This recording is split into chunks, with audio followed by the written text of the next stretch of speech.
Nous devons mobiliser nos efforts, réunir nos efforts, arrêter les petites guerres, les guerres politiques et politiciennes.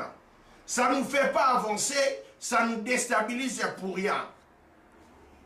Je commence à donner raison à M.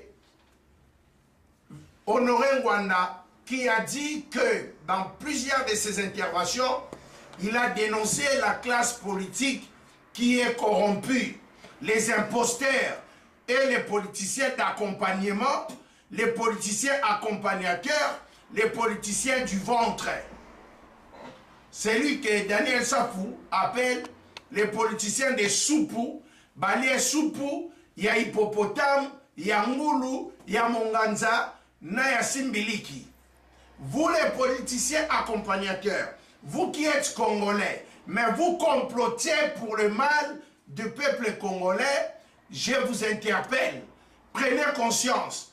Les paroles s'envolent, les écrits restent. Mais aujourd'hui, et les paroles, et les vidéos, et les écrits, et les discours, et les...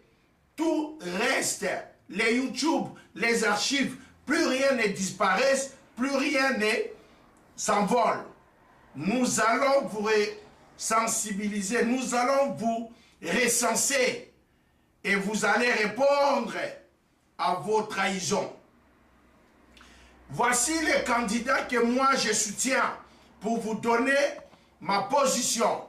J'ai un candidat que je soutiens qui s'appelle Monsieur Sidika Dokolo. C'est un fils du pays, c'est un Congolais que nous connaissons bien son père, un ancien homme d'affaires proche de Mobutu, Monsieur Dokolo, le banquier, l'opérateur économique, et son enfant est un Congolais que moi personnellement je vous annonce mon soutien ardent et fervent.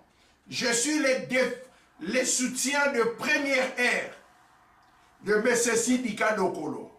Ce monsieur ne me connaît pas, mais je le connais, j'apprécie ses intentions, je l'ai su de plus près, je l'admire et je l'observe. Mon souci qu'un enfant du pays capable à diriger les institutions, le pays pour le bien-être du peuple congolais, puisse accéder au pouvoir. Mais ce Sidika Dokolo est plus compétent que Kabila en tout et pour tout. Il n'y a pas match, il n'y a pas débat, il n'y a pas discours. Moi, animé du bon sens, de la bonne conscience, dans la moralité pure, la conscience humaine, morale et spirituelle, réaliste, je me dis, l'heure est arrivée, tout peuple congolais, je vous appelle tous de soutenir M. Sidika Dokolo. Je répète, M. Sidika Dokolo. Nous devons les supporter, les soutenir parce qu'il fait un bon profil pour l'avenir meilleur du Congo et du peuple congolais.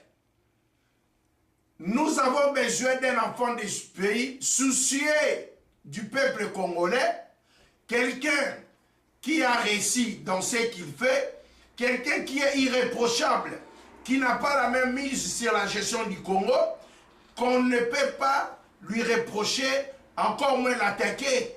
Il n'a jamais géré ni la petite ruelle. Il est irréprochable sur toutes les lignes. Il a une moralité pure. C'est pour cela, moi, je ne vais pas regarder mes intérêts. Je ne les connais pas, il ne me connaît pas. Mais la bonne science et la bonne conscience m'interpellent de pouvoir soutenir quelqu'un animé de bonnes intentions. Voyez ce qu'il fait, ça montre à combien, une fois qu'il serait aux affaires, le peuple congolais, 80 millions que nous sommes, nous allons nous retrouver. J'ai dit, je vous remercie. Pour finir, j'ai dit très bien, peuple congolais partout dans la diaspora, fixons nos regards à Dieu, car Dieu est au-dessus des maîtres des temps et des circonstances. Nous ne pouvons rien faire sans que Dieu en décide. C'est Dieu qui a la clé de la vie. Mais après Dieu sur la terre, comme nous sommes des humains, dans cette société qui est régie par les lois, qui fonctionne, nous devons nous confier, aider en sorte, faire en sorte que M. Sidiki Dokolo se retrouve au pouvoir, l'amener au pays, les voter dans les moyens démocratiques, accès au pouvoir d'une manière vraie, réelle, d'une manière démocratique. Voilà ce que j'avais à vous dire cet après-midi. Je vous dis que nous sommes là, je suis en Angleterre, je mobilise les troupes, j'interpelle les élites, les ressortissants dans la diaspora ainsi qu'au pays. Vous tous faites barrage à Messier, le médiocre numéro 1 mondial, M. Vital Kamerhe, le plus grand médiocre dans la médiocrité qui existe et qui n'a pas existé. Monsieur Vital Kamerhe, médiocre, dégagé dans notre pays. Monsieur Atundu, médiocre, dégagé dans notre pays. Monsieur Moïse Katumbi, le médiocre, dégagé dans notre pays. Obe Minaku, André Kimbuta, Constant Omari, vous tous, bande de médiocres, dégagés dans notre pays. Qui encore je vais citer? Monsieur Makolo Tambola, Zachary Bababazoué, les accompagnants des imposteurs, dégagés dans notre pays. Vous êtes des médiocres. Je l'ai dit, j'assume. Je suis prêt à mourir pour défendre la cause congolaise. Ingeta, Ingeta. Merci.